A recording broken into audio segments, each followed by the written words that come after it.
Sejam muito bem-vindos, meus queridos irmãos, para mais um episódio do nosso podcast Gente do Céu. E hoje estamos recebendo aqui um cidadão do céu, querido pastor Ernesto. Tá vindo de longe, hein? Viajou, hein? Pegou o avião, hein? Uberlândia, Minas Gerais, é isso mesmo? Professor Wesley, muito prazer estar aqui com vocês, que Deus abençoe. Vim de Uberlândia para poder estar aqui nesse momento tão singular, poder compartilhar algo que eu tenho certeza que vai edificar gente do céu. Glória a Deus, eu quero agradecer o senhor, pastor. Eu e minha equipe somos muito gratos por você ter atendido o nosso convite e estar viajando, vindo aqui para ter esse momento que já era aguardado há um bom tempo que nós tínhamos conversado e Deus preparou. Acabou de chegar de viagem lá de Israel. E olha a loucura, o homem se dispôs para vir aqui. A gente tem muita coisa boa. Nós vamos trabalhar um tema hoje muito polêmico. Vamos falar sobre depressão. É algo muito polêmico, é algo muito atual nos nossos dias, mas antes eu quero pedir para você. Você não está inscrito no canal ainda? Ah, tá de brincadeira, né? Já se inscreve no canal aqui, deixa o seu like. E um detalhe, pastor, o inscrito do canal que mais comenta nos vídeos que são postados aqui durante a semana e compartilha com os amigos, eu e a minha equipe manda um presente para ele. Uau! Você tá vendo isso daí que legal? Então, você quer ganhar? Pode ser você esse mês. Quero te mandar um presente. Então já começa a comentar aqui embaixo, já fala de que cidade que você é, compartilha com seus amigos que você pode ganhar esse presente. Uau, que bom. Prazer estar aqui, professor. Prazer é nosso. Então, pessoal, já que demos a introdução hoje para o nosso episódio, eu queria começar conversando com o pastor, já que o senhor é um pastor que pastoreia uma igreja também que tem muitos jovens, Sim. e as estatísticas sobre a depressão nessa faixa etária de idade de adolescentes para juventude só dispara. E quando eu falo nessa faixa etária, eu não estou falando de jovens descrentes não, que também é muito elevado o número. Eu falo de jovens de dentro da igreja. Lidar com jovens que são expostos ao evangelho, vêm de família cristã, mas que enfrentam aí a depressão. E eu acho muito curioso, ou até bastante interessante, na verdade, reformulando melhor a pergunta, nós começar por um caminho que é uma pergunta muito pertinente, e muitas pessoas têm dúvidas sobre isso. Eu queria muito ver o senhor fazer uma exposição sobre isso, meu pastor. Depressão é só demônio mesmo? Como é que é isso? Porque lá atrás falava que era só demônio. O que o senhor pode falar sobre isso? Professor Wesley, esse tema é muito relevante para os dias atuais, né? Porque, como você disse, não só no mundo fora da igreja, mas dentro da igreja, contemplamos muitos jovens e também líderes que estão em um estado de depressão. Lá no passado, quando você falava de depressão, todo mundo indicava que isso é demônio. Mas vamos lá, eu creio que a gente está evoluindo, porque no passado era difícil diagnosticar, as pessoas não conseguiam diagnosticar que estavam em depressão. Agora nós já conseguimos identificar, conseguimos diagnosticar. Estamos no segundo nível de aceitar que estamos com depressão. E agora nós precisamos ir para o terceiro nível, que é tratar essa depressão. Aí vamos lá, é só demônio? Não, nós somos composto espírito que tem uma alma e habita num corpo. Tricotomista que nós somos. Exatamente. E me chama a atenção no Salmo de número 3, para mim é uma referência muito linda, porque salmista ele vai dizer, olha, bendize a minha alma, ele está conversando com a própria alma. E no versículo 3 ele vai dizer assim, olha, olha, Deus quem perdoa os seus pecados e sara as suas feridas. Mas vem comigo, uma ferida no corpo, eu sei que pode ser um corte, pode ser um machucado, mas ele está falando com a alma. E o que tem na alma? Emoções, sentimentos, das emoções. traumas, lembranças, as nossas referências, o nosso passado, está tudo na alma, as lembranças. Então o salmista está dizendo que tem uma ferida na alma? Sim. E o que são essas feridas na alma? São as nossas emoções que não foram elaboradas, não foram bem elaboradas, melhor. Essas emoções que foram feridas no passado e porque eu não tratei essa ferida, ela ocasiona uma depressão no meu tempo presente. Ou seja, a depressão vem por onde? Ela vem por um evento de injustiça, que na verdade eu entendi que foi um evento de injustiça, e está lá no passado. Como foi um evento de injustiça e eu não consegui tratar isso, curar, perdoar, colocar para fora, hoje a pessoa desenvolve uma depressão. Ela está no tempo de hoje, no tempo presente, mas mentalmente e emocionalmente ela está sequestrada. Eu costumo dizer esse termo de sequestro, porque o que é um sequestro? Um bandido vem, pega você e leva para o outro lado. As nossas emoções nos sequestram. tira a gente do tempo presente e leva a gente lá para o passado. E lá no passado, professor, a pessoa vai lembrar que foi maltratada, às vezes por um pastor, às vezes na sua infância foi abusada por um pai, por um padrasto, ou às vezes foi abandonado pelo pai, pela mãe, ou assistiu um casamento muito traumático pelos pais, onde houve traição. E essa criança, não como criança, não elaborou isso, não cuidou disso. E acredite, nós somos reflexo do que nós vivemos no passado. Então, não é diabo, não é demônio. É simplesmente a somatória de fatores que nós vivemos e se não foi tratado, pode desencadear sim uma depressão. Não é frescura, como muitos dizem. Excepcional. Porque olha aqui, ó, mas eu tô para baixo, eu não consigo sair do meu quarto, eu não quero fazer nada, eu não quero nem trocar de roupa, eu não quero ter amizade com ninguém. Isso é uma ação. Mas toda ação tem um estímulo. E aí eu costumo dizer, se dentro da igreja, eu como um pastor, eu julgar a ação, eu vou condenar. Mas se eu procurar entender o estímulo, aí eu vou exercer a compaixão. Por isso que Jesus, em muitos casos, alguém disse, olha, julgaram Jesus porque ele, às vezes, não apedrejou como alguém queria que apedrejasse. Às vezes ele foi lá e falou com um pecador e alguém não entendia. Mas por quê? Porque ele olhava com um olhar de compaixão. Quando a gente olha só a ação, a gente vai julgar como os fariseus faziam. Mas quando a gente olha o estímulo dessa ação, a gente vai perceber que as pessoas estão precisando mais de um abraço, mais de serem ouvidas do que serem julgadas. Excepcional, que maravilha. Amei a sua exposição, pastor. E alguns pontos que o senhor falou aí que eu foquei aqui, que eu achei muito interessante, já descartando essa possibilidade de apenas ser só demônio. Sim. Que quem é aí cristão praticamente nascido de berço, recebeu isso desde lá de trás. Né? Assim, demônio, demônio. Se fosse só demônio, em nenhum aspecto estaria mais fácil. Colocaria a mão, Sim. repreenderemos em nome de Jesus e a pessoa teria que ficar curada instantaneamente. Eu ia falar isso exatamente agora. Mas essa é a verdade. Agora, eu queria que o senhor falasse sobre o que o senhor pensa sobre isso e corroborar com o que o senhor falou usando uma passagem bíblica. Lá em 1 Reis, nós temos um dos maiores profetas da Bíblia, Eu ia falar agora. que depois de uma afronta, de uma palavra sobre ele para acabar com ele, tipo assim, de perseguição, ele tem um quadro que é muito parecido e por muitos teólogos é tido como um quadro de depressão, Sim. que é o profeta Elias, trancado na caverna, sem comer, sem beber e pedindo para morrer. Pedindo a morte. Isso é um quadro clássico de depressão. E tá totalmente com sintonia com aquilo que o senhor falou. É de alguma coisa que aconteceu, que envolveu o psicológico dele, que abalou a alma dele. E aí, dentro disso que eu acabei de falar aqui, desse quadro de Elias, que você tem uma base bíblica, quando a pessoa está no estado depressivo, já que nós chegamos aqui numa conclusão, eu concordo com o senhor, que não é apenas demônio, mas quando a pessoa está depressiva, Satanás tem uma liberdade maior para agir, ou vai agir de outra forma, assim, para poder levar essa pessoa para a forma mais trágica de atentar contra a própria vida?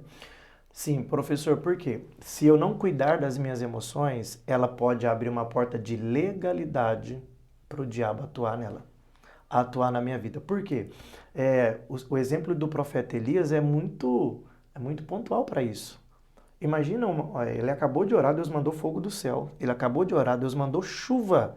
Então, em espiritualmente falando, ele estava no auge e na maior comprovação da sua conexão com Deus. E a alma?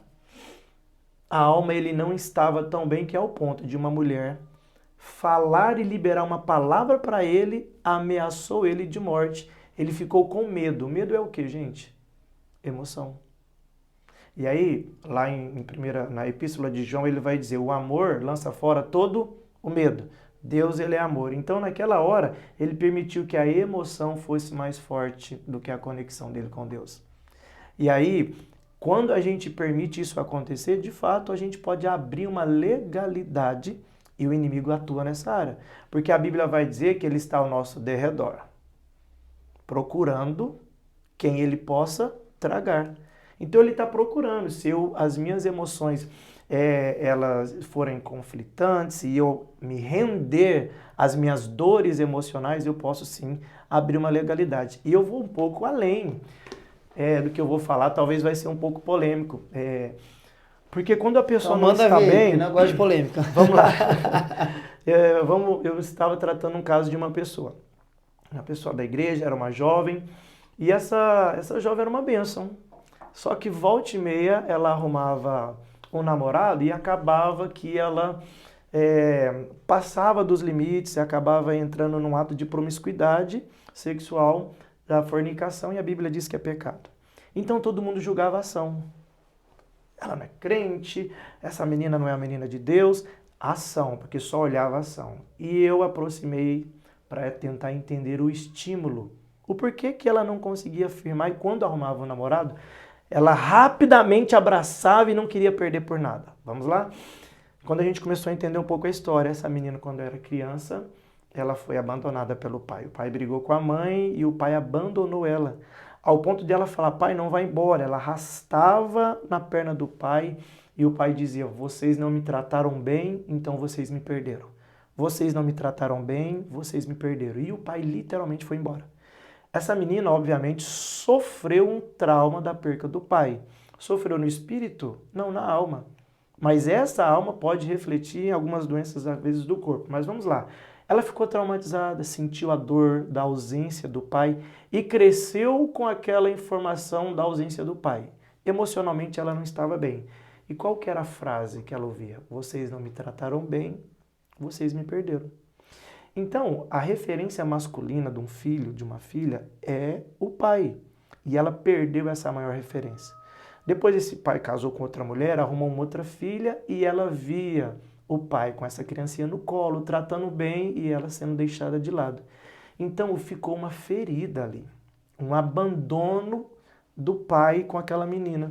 Quando a gente começou a conversar, eu percebi, ela tinha uma dor emocional muito grande. Se eu não cuidar e não tratar bem, eu perco. E aí quando ela arrumava um namorado, ela lembrava, lembra que eu disse? A alma é a sede das nossas emoções e as lembranças do passado. Ela dizia, se eu não cuidar bem, assim como a minha mãe perdeu o meu pai, eu vou perder. E eu não quero perder. Ao ponto de que a dor da perca, a dor da rejeição era tão grande que ela quebrava princípios para não perder e não sentir a dor do passado novamente. Tá entendendo o tanto que isso é forte? Então a gente tratou sobre isso. Aí, uma frase muito importante a gente precisa dizer aqui. Eu preciso entender, sim, das coisas que me aconteceram no passado. Mas eu posso mudar o passado? Não. Eu não consigo mudar o passado. Mas eu consigo mudar o sentido de um episódio que me aconteceu no passado. Ela tem culpa do pai sair? Não. A mãe dela realmente tem culpa? Talvez não. E talvez foi uma questão do próprio pai mesmo, que ele tinha alguns problemas pontuais que a gente conversou e ela relatou, e aí até o ponto que ela falou, então o problema não foi tanto a minha mãe nem eu. E eu falei, você muito menos, você era uma criança. E ela entendeu, eu falei, então você não precisa ficar com tanto medo de perder alguém que às vezes se aproximou de você, para às vezes você ter um relacionamento, projetar um futuro. E ela começou a entender que era reflexo de uma ferida aberta que ficou lá no passado. E o que aconteceu? Agora ela está mais consciente, ressignificou aquele episódio e ela olha para mim, ela costuma dizer, me chamar de pai, pai, agora está tranquilo. Ou seja, ela controlou as emoções dela e fechou a porta de legalidade que o diabo colocava as armadilhas e ela enfraquecida acabava caindo em todos. Show de bola. Isso é muito forte. Demais. E outro, o senhor entrou em um ponto que era uma pergunta que eu ia te fazer, mas você praticamente explanou sobre ela, mas eu queria fazer a pergunta mesmo assim para ficar bem pontuado, que seria aí o fator da pessoa buscar ajuda, que foi o que essa jovem estava precisando. Sim. Eu não sei se ela veio até o senhor percebeu isso e já foi para ajudá-la. Que muitas pessoas que são diagnosticadas com depressão às vezes ficam relutantes em buscar ajuda. Uhum. E tem os tratamentos, tem pessoas... Sim. E detalhe, aqui agora, isso também pode ser muito polêmico que eu vou falar aqui agora. Um conselho que isso é da minha parte, eu não sou... Essa não é minha área, mas é um conselho da minha parte por conta de um relato, um testemunho, que há pouco tempo eu ouvi de um irmão em Cristo. Se você estiver nos ouvindo e tiver um quadro de depressão e for buscar ajuda, procure buscar um psicólogo cristão, não descriminalizando quem não é cristão. Por que eu digo isso? Porque eu conheço um cristão lá em São Paulo, na capital, que estava com depressão, e ele foi se aconselhar com um psicólogo. O psicólogo disse que o problema dele é que ele toda a vida foi retraído. Ele negou os prazeres e os desejos que a carne dele queria. E disse que ele precisava extravagar. Como que ele está hoje? Perdeu a esposa, perdeu os filhos, perdeu a família e está longe do Senhor, porque ele realmente seguiu à risca o conselho daquele psicólogo que mandou ele extravasar. Caiu de cabeça no mundão e se perdeu totalmente. Está frustrado hoje, decepcionado, angustiado e está pior do que ele estava. Então achei muito legal o senhor pontuar sobre isso, de ver essa necessidade de conversar com essa jovem que com certeza teve os seus dramas ou até episódios de depressão por estar vivendo tudo isso que ela viveu. Sim. E o que o senhor pensa sobre isso? Realmente tem que buscar essa ajuda com profissionais, não apenas às vezes só o conselho pastoral, mas pessoas que são especializadas em trabalhar essa área que fica doente, que é o psique da pessoa, né? A depressão atinge aqui dentro, né? Sim, sim. O que você pensa sobre isso, pastor? Professor, vamos lá. Vamos citar um exemplo meu. Esses dias eu tive um problema no meu joelho. Eu orei para Deus tirar essa dor do meu joelho, certo? A dor sumiu? Não. Então eu preciso ir aonde? No médico. Então, mas se o problema é de joelho, eu vou no nutricionista? Não. Eu vou ter que ir no ortopedista. Então, se o meu problema é emocional, eu tenho que falar com alguém que cuida de emoções, que cuida dessa parte do ser humano. E aí, é importante, como você disse, procurar alguém que professa a mesma fé cristã, por quê? Independente se é sobre as emoções, ou se eu vou abrir um negócio, ou se eu vou ter uma empresa, ou se eu vou lançar um novo produto, projeto, é sempre bom eu estar alinhado com pessoas que têm o mesmo princípio do que eu. Que foi o que o salmista escreveu no Salmo de número 1. A gente tem que saber quem são as nossas companhias, as mesas que nós sentamos e os conselhos de quem nós vamos seguir. Essas pessoas precisam estar respaldadas pelos mesmos princípios do que nós. Agora, pedir ajuda é importante? Sim, porque não é vergonha sentir. Eu costumo dizer com os jovens lá da igreja, até com as pessoas que a gente conversa, quando a gente vai falar sobre o fruto do Espírito Santo, paz, amor, longanimidade, temperança, bondade e domínio próprio. Domínio próprio. Então quer dizer que existe algo que precisa ser dominado. Ninguém vai dominar algo que não existe. Logo, as emoções, elas existem. E não é vergonha sentir. Até o próprio Jesus, lembra? Lá no Getsemane, a Bíblia vai dizer que ele disse: a minha alma está triste. Eu estou com desejo de morte, angustiado. Marcos, né, capítulo 14, vai dizer isso. Eu estou na versão King James, mas só para a gente, deixa eu ver como que é a palavra que ele usa aqui nesse texto. Por quê? Para a gente entender o quanto que é importante você saber que você é um ser humano. E se eu sou ser humano, espírito, alma e corpo. Então eu preciso cuidar da minha alma. Está escrito assim, Marcos capítulo de número 14.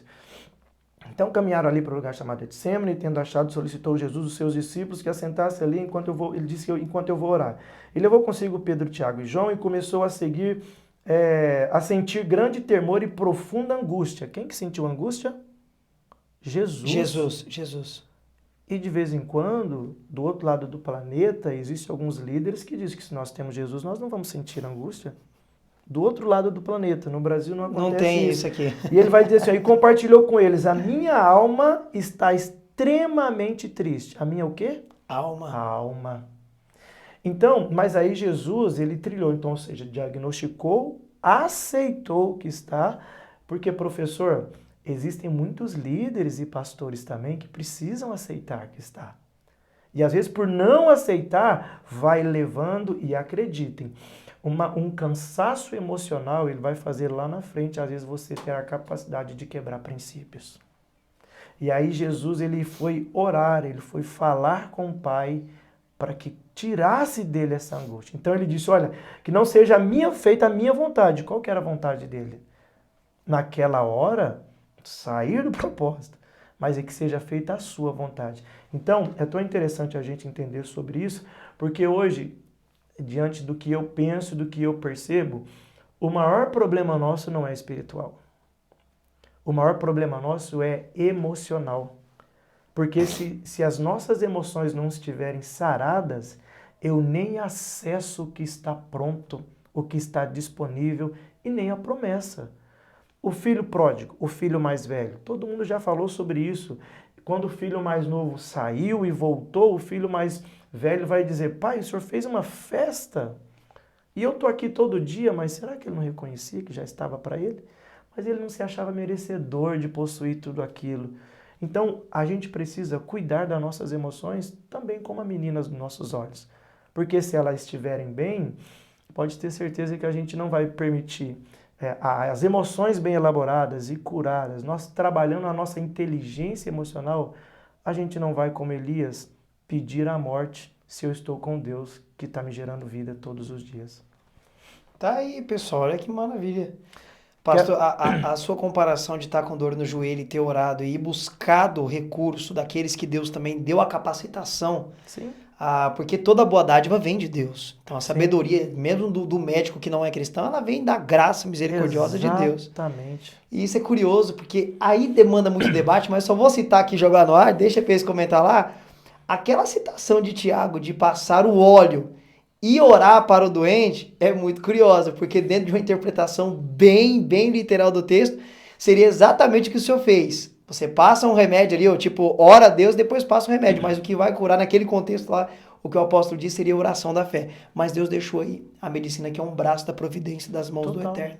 Às vezes alguém fala, não, mas as pessoas estão evoluindo demais. Você acabou de dizer, a gente, pela bondade de Deus, fomos em Israel, conhecemos muitas coisas lá, o deserto, do Egito, fomos do Egito para Israel, e as pessoas falam, mas está atualizando tantas coisas, a gente não tem que ficar com medo dessas atualizações. Não, não é sobre atualização.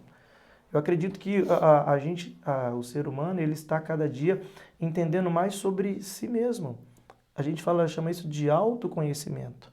Tem uma coisa que a gente não falou aqui, por exemplo, hoje a gente sabe também que o índice de ansiedade é muito grande. Mas como que surge a ansiedade? Vamos lá, vamos lembrar. Tem um vídeo aí que fala tudo é três, né? Corpo, alma, espírito, tarde, manhã e noite, mas vamos lá. Espírito, alma e corpo, certo? Presente, passado e futuro. O nosso maior desafio hoje é fazer uma gestão dessas três esferas, do presente, do passado e do futuro. Por quê? Porque aqui no presente, que a pessoa que está em depressão, ela está aqui lembrando de uma referência do passado. A gente ficaria muito longo o vídeo, mas eu poderia contar vários exemplos aqui de pessoas que chegaram até mim e eu começava a perceber que ele me compilava ou ele me fazia uma leitura sobre mim a partir das experiências do passado que teve. Então, se lá atrás ele teve um pastor, que esse pastor era um pastor que quebrava princípios, ele desconfia de mim. Se lá atrás ele tinha um pastor que quando ele compartilhou algo confidencial, aí às vezes esse líder, por uma falta de sabedoria, compartilhou com toda a congregação, ele já chega perto de mim dizendo, tem que tomar cuidado. Mas por quê? Eu não fiz nada. E a referência do passado? Então, Feriu, machucou. Feriu e está aberta a ferida até hoje. E como não curou, uma vez eu tratei um caso, eu fui até muito agressivo na abordagem, não como agressivo assim, mas na forma psicológica mesmo, porque eu falei, olha, se eu for te julgar como outra pessoa, você vai ficar assustado. Ela até disse, mas eu não sou igual. Eu falei, então por que você me julga como se eu fosse igual ao que te machucou lá atrás? Então olha aqui, essa esfera de trabalhar presente, passado e futuro é um desafio nosso. Por quê? Senão eu vou estar aqui no presente, lembrando dos traumas do passado. E se eu estou aqui, mas sequestrado pelo passado, eu não estou na plenitude do presente. Então eu não vou usufruir de todo o benefício que o Senhor me deu para o dia de hoje. Então eu estou aqui no presente, sequestrado por um passado. Por estar sendo sequestrado, eu não consigo fluir na plenitude do dia de hoje. Obviamente não consigo alcançar os meus objetivos hoje. Então olha que triste, no passado já deu errado. No presente eu não estou indo bem. Essa pessoa não consegue fazer uma projeção positiva do futuro. Aí o que acontece? Desenvolve ansiedade. Uma preocupação antecipada por um futuro que ainda nem existiu. Mas por que a pessoa tem medo do futuro? Porque lá no passado tem algo que não foi tratado. No presente ela não consegue evoluir porque está presa no passado e ela pensa, doeu no passado, está doendo no presente e eu não acredito também que vai dar certo no futuro. Por isso que as pessoas ficam ansiosas. Já viu? A pessoa vai fazer um teste de direção para tirar a carteira. Eu tenho cuidado e aconselhado algumas pessoas, a maioria das pessoas que são reprovadas para CNH, elas sabem dirigir. E qual que é o problema? Não é cognitivo, o problema é emocional. Porque o nosso cérebro é dividido de dois lados. O lado esquerdo é onde tem a parte racional. Então, do lado esquerdo é onde produz a ideia, onde está a parte cognitiva, a parte racional. E o lado direito é a parte emocional. Então, se do lado esquerdo eu tenho a cognição e eu tenho uma ideia, é do lado direito das emoções que eu executo a ideia. Então, a pessoa sabe dirigir cognitivamente, mas emocionalmente ela tem medo do examinador.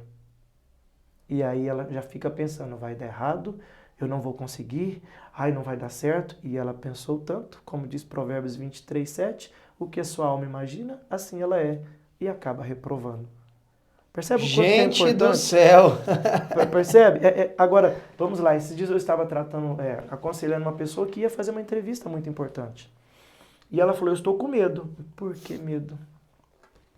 Se você hoje, professor Wesley, pegar uma criança de 1 ano e meio, uma criança de 1 ano e meio, ela já começa a falar e já anda, né? Tá ali gatinhando, mas anda. Se ela vê um pitbull, o que a criança de 1 ano e meio vai fazer? Vai lá, vai pôr a mão, vai pegar, vai abraçar. Por quê? Ninguém ainda deu uma referência para ela que um pitbull é perigoso. Aí, quem fala isso? Os pais e as mães. Cuidado, que ele vai morder. Vai morder, vai machucar. Na questão de um pitbull, de um risco de vida, é importante.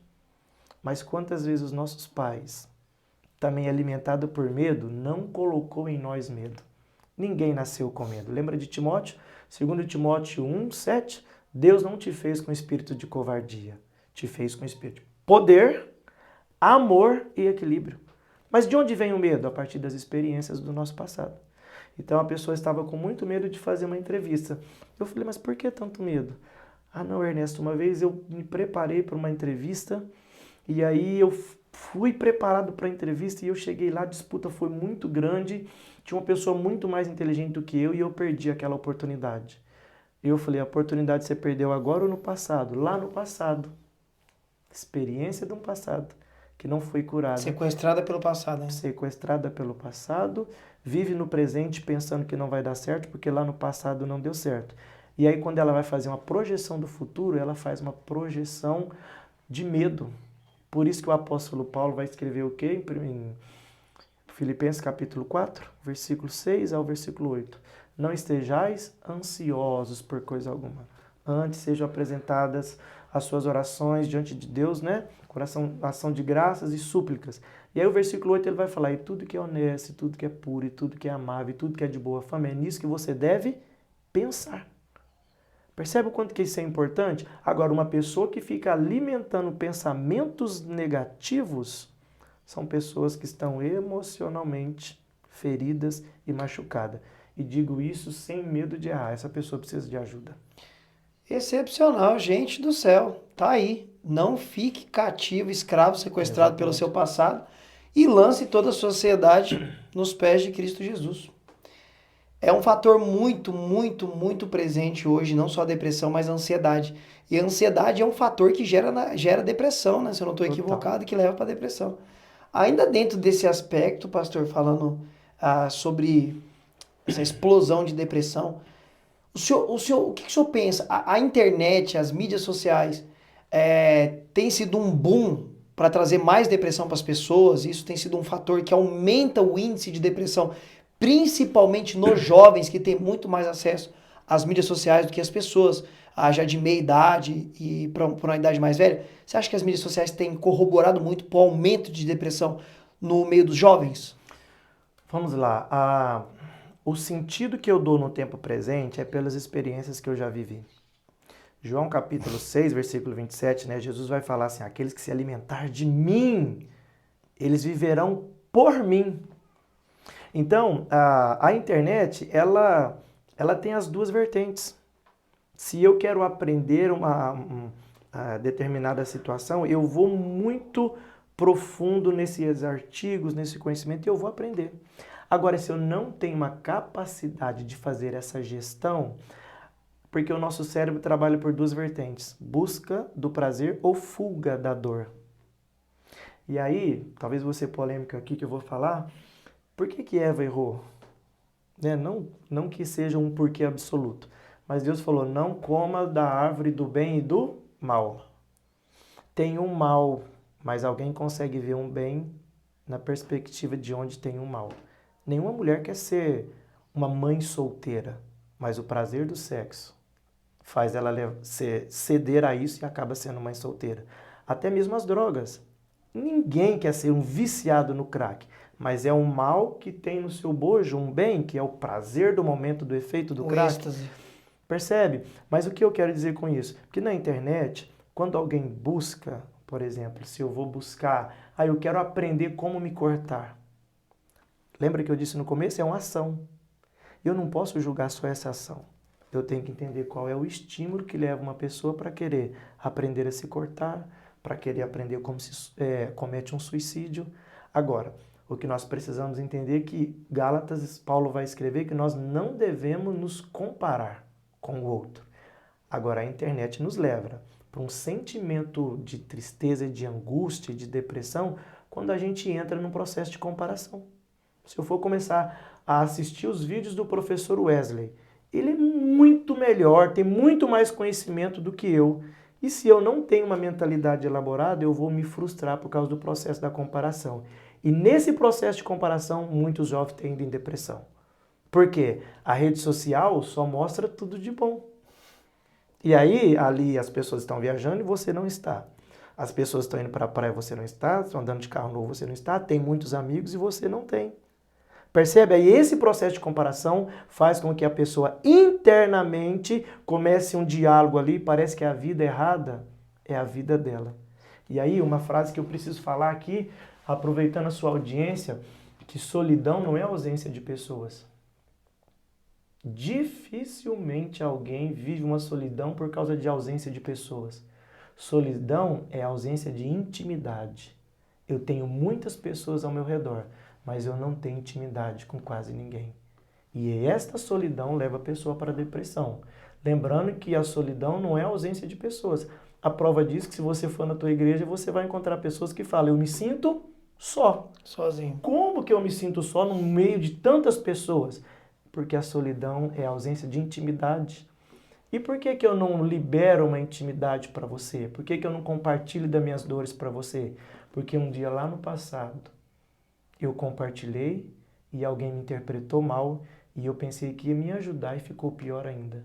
Como lá no passado eu fui machucado, eu não consigo confiar em você agora e continuo sofrendo com o mesmo problema que eu tinha no passado. Solidão não é ausência de pessoas, mas ausência de intimidade. E não te dou intimidade por quê? Porque eu já fui machucado lá atrás e eu não quero ser machucado novamente. Excepcional.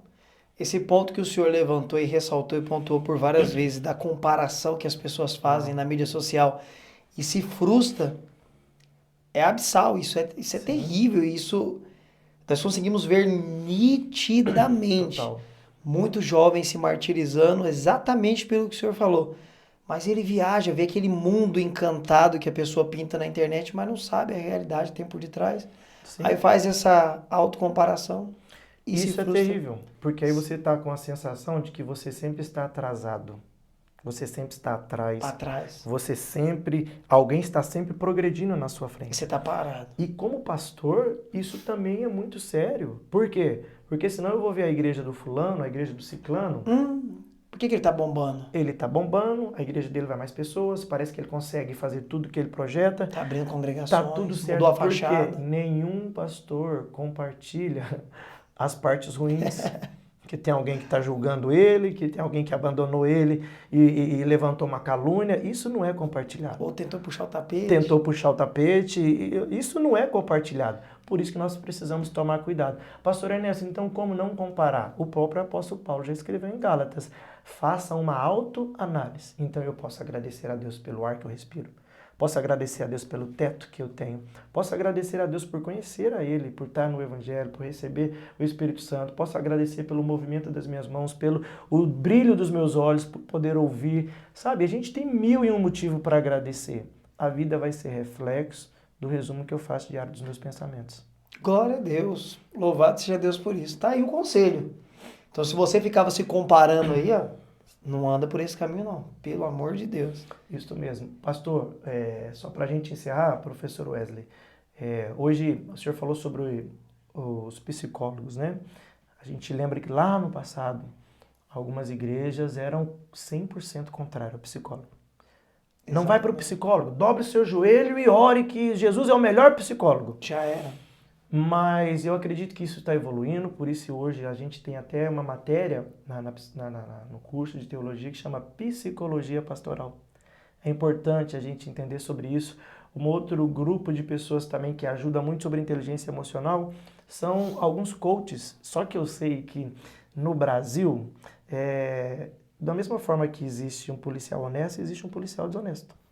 Existe um professor honesto e existe um professor desonesto. Então, em todo segmento. Tem médico que é honesto e tem uns médicos que não são honestos. Então vai ter um profissional de coach que talvez ele é meio louco. E quando é um louco que faz coisa errada, é aí que os holofortes vão para cima. Mas nem todo mundo é ruim. Porque vão ter algumas pessoas desse segmento que falam muito sobre inteligência emocional. E vai nos ajudar também bastante para que nós não venhamos ficar isolado, fechado, se sentindo a pior pessoa do mundo porque está sentindo uma incapacidade de agir como gostaria. Novamente eu falo, peça ajuda, porque pedir ajuda não é sinônimo de fraqueza, mas é sinônimo de sabedoria.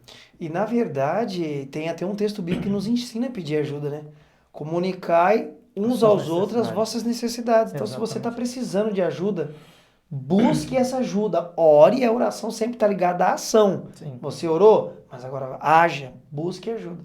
Pastor, como eu sei que você tem muito compromisso, eu quero finalizar a última pergunta, que eu sei que você ainda vai pegar a estrada, viajar Sim. para outro compromisso, que está totalmente ligada ao tema do que nós estamos trabalhando aqui hoje.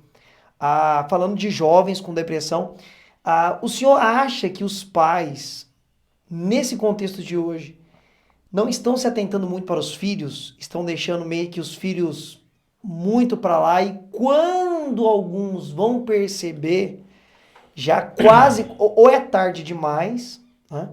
Ou já tá quase ficando tarde demais, só quando o filho se atenta contra a si mesmo, se machuca ou tenta dar cabo da sua vida. Uhum. Você acha que tá tendo uma negligência por muitos pais de não prestar atenção no filho? Ou usar aquilo que o senhor falou no começo? Isso é frescura. Sim.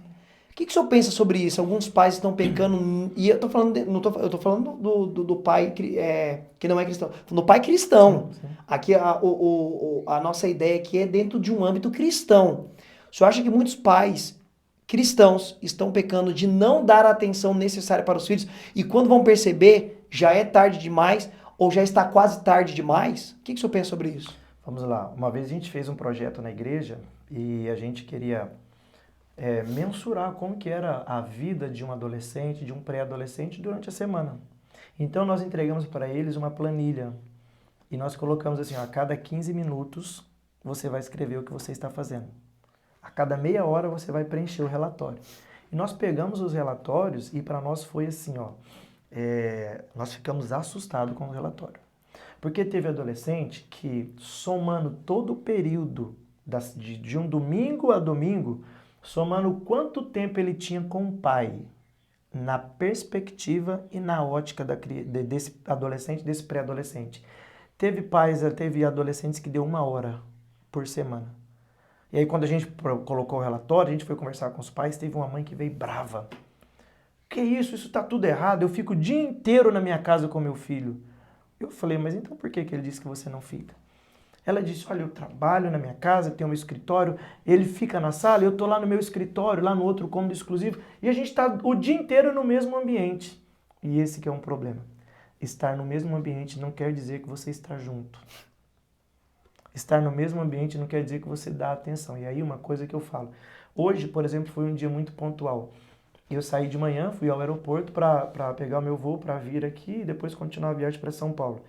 E quando eu cheguei em casa, aconteceu um episódio, eu tive que atender uma família antes de vir e passei em casa para abraçar os meus filhos, porque quando eu saí de casa eles ainda estavam dormindo.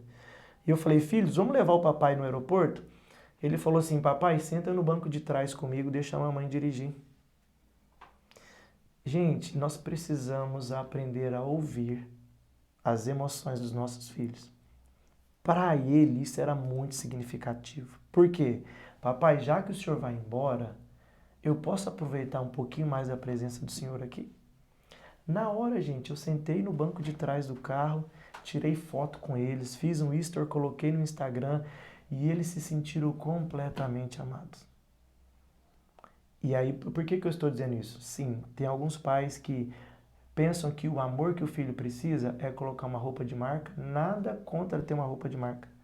Nada contra dar um iPhone, desde que seja na idade certa. Nada contra levar o teu filho, sabe, nos melhores restaurantes. Mas, na verdade, os nossos filhos querem que a gente olhe nos olhos. Eu já comprei brinquedo para os meus filhos de valor muito alto.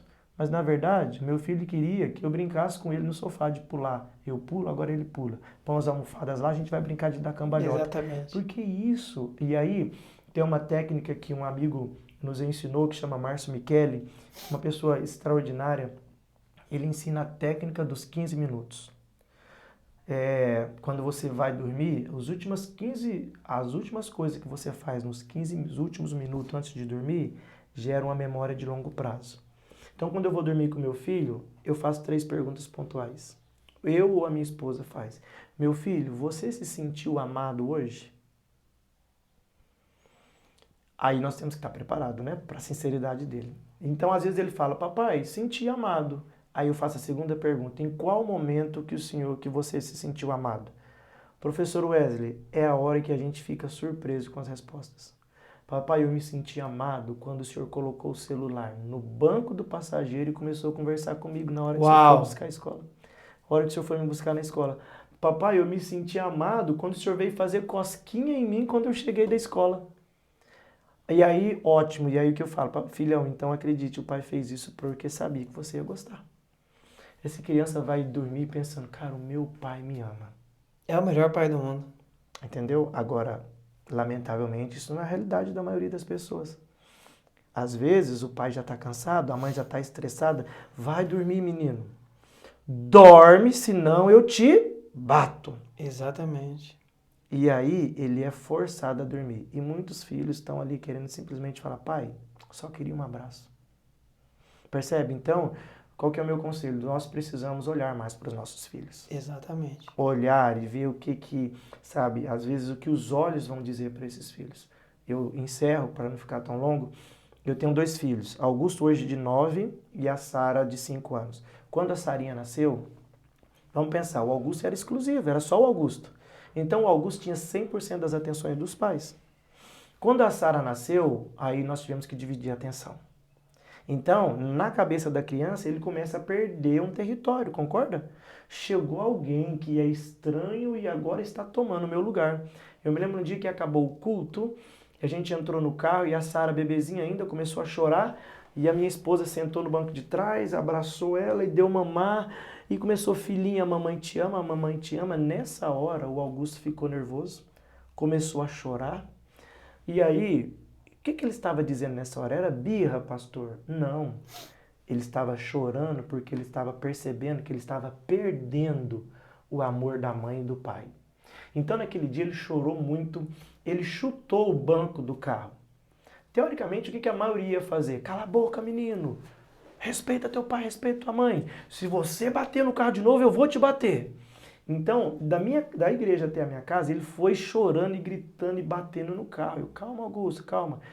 Quando chegou na minha casa, sabe o que eu fiz? Talvez um pai, alguém, a maioria, pensar, esse menino precisa de surra. Não é. Lembra do que eu disse? Ação, gritar e chorar. Qual que é o estímulo? Eu estou perdendo o amor. Criança nenhuma que chora porque está perdendo o amor, está errado, ele está certo. Ele precisa ser amado pelos pais. Então eu tirei meu filho do carro, coloquei ele em cima do sofá, ele ficou à minha altura, eu falei, filhão, dá um abraço no papai. E abracei, respiramos fundo juntos, falei, filhão, papai está muito feliz com você. Tá todo mundo dizendo que você é a cara do papai, eu estou muito orgulhoso. Papai te ama. Abracei, falei, você tem alguma coisa para falar pro papai? E ele, papai, eu também te amo. Vamos brincar de patrulha canina? Falei, vamos. Uau. Cadê o estado de nervo, de sentimento de rejeição? Acabou. Acabou. Percebe? Então, os pais precisam sim olhar para os filhos. Eu costumo dizer o seguinte, o homem tem que trabalhar? Sim, o homem tem. A mulher pode trabalhar? Pode. Mas não é obrigado. Exatamente. Na minha concepção, exatamente. não. Concordo. A mulher, principalmente filhos pequenos, Opcional. precisa da presença da mãe. Eu não estou dizendo que a mulher não pode trabalhar. O homem deve trabalhar. A mulher pode, mas é uma opção. Porque o certo mesmo ela era ficar em casa, cuidando. E o sacerdote assumir a rédea da casa e ser o homem de testa de frente, porque a mulher ela não foi feita para ser a testa da frente. Ela foi feita para ser protegida pelo homem que faz a testa de frente da casa. E isso não é machismo, isso é Bíblia. De forma alguma, eu estou dizendo de Bíblia proteção. Exatamente. Né? Porque a mãe, ela precisa, os filhos precisam dessa expressão de amor. Pastor, mas como que eu faço? Eu preciso trabalhar. Então, comece a gerar momentos de qualidade dentro da sua casa com seus filhos. Essa dica que eu dei para a hora de dormir é uma excelente. Almoçar, eu já anotei essa daí. Almoçar e jantar sem presença de celular, olhando nos olhos, compartilhando, perguntando como que foi na escola. Por quê? A ausência que os pais promovem dentro de casa é uma brecha de legalidade para o diabo lá de fora trabalhar. Quando o senhor falava esse momento que você tem antes de dormir com a sua esposa e seu filho, e esse momento aí de 15 minutos que vocês conversam para gerar essa memória de longo prazo, eu tenho algo parecido com meu filho e eu nem sabia disso. Antes de... geralmente eu fico com ele, eu durmo com ele. E antes de nós dormirmos, nós conversamos pouco, né? Alguma coisa sobre o dia. E oramos junto, eu faço a oração junto com ele e depois eu faço a minha oração. E é curioso que se eu não orar de voz alta, ele me pede, papai, ora de voz alta. Ele precisa ouvir a minha oração depois que eu faço a oração junto com ele. E eu preciso dar o famoso dengo nele, que é um cheiro no cangote, um beijo. Tem que fazer isso, senão ele não dorme. E ontem à noite, por incrível que pareça, eu falei, hoje eu não vou te dar o dengo. Ele, não, mas eu preciso, eu quero. Pronto. Mas você não gosta mais do dengo, João. Eu gosto, papai, eu quero o dengo, que é o meu filho hoje de praticamente 7 anos de idade. E eu tenho esse momento com ele. Agora eu vou, depois de tudo isso que o senhor falou pra mim, eu vou reforçar isso que eu já venho fazendo há algum tempo. Isso é excepcional. E outra, uma palavra que eu acho que fecha isso daqui agora, é todos nós que somos papais, que recebemos esse privilégio, é lembrar e entender que filhos são herança do Senhor. É uma herança que Deus deu para nós cuidar. Excepcional. Exatamente. Quando um filho disser, ninguém aqui se importa comigo, o pai precisa parar e pensar um pouco sobre isso. Porque a Bíblia vai falar que a boca expressa, o coração está cheio. Então, se ele está falando isso, mas Ernesto, eu dou toda a atenção, mas ele não está conseguindo ler dessa maneira. Por isso que eu pergunto, você se sentiu amado hoje? Excepcional. Percebe? Porque se a criança está dizendo que ninguém se importa, se o adolescente está dizendo, pode ter certeza, é o que ele está sentindo. Tá aí. Glória a Deus. Bom, pessoal, pastor, gratidão a Deus pela sua vida. Não vou te segurar mais aqui, que você tem quilômetros aí para percorrer ainda hoje, outro compromisso que o senhor tem.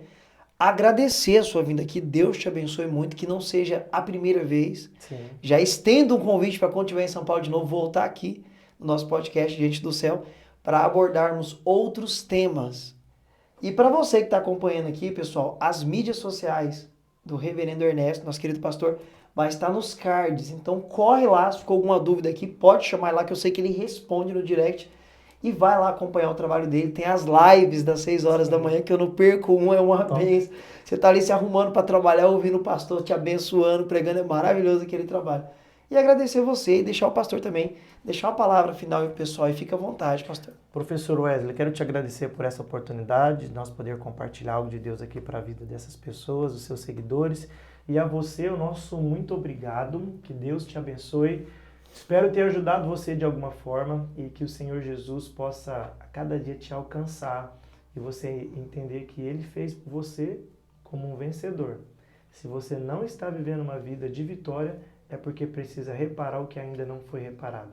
Deus abençoe, as tuas emoções são importantes, então cuide delas para que ela não destrua o projeto de Deus na sua vida. Forte abraço, que Deus te abençoe, gente. Amém, Deus abençoe. Corre lá no Instagram do homem para seguir, que é homem de Deus. Deus abençoe, meus queridos. Até a próxima, com a graça de Cristo Jesus. Um abraço.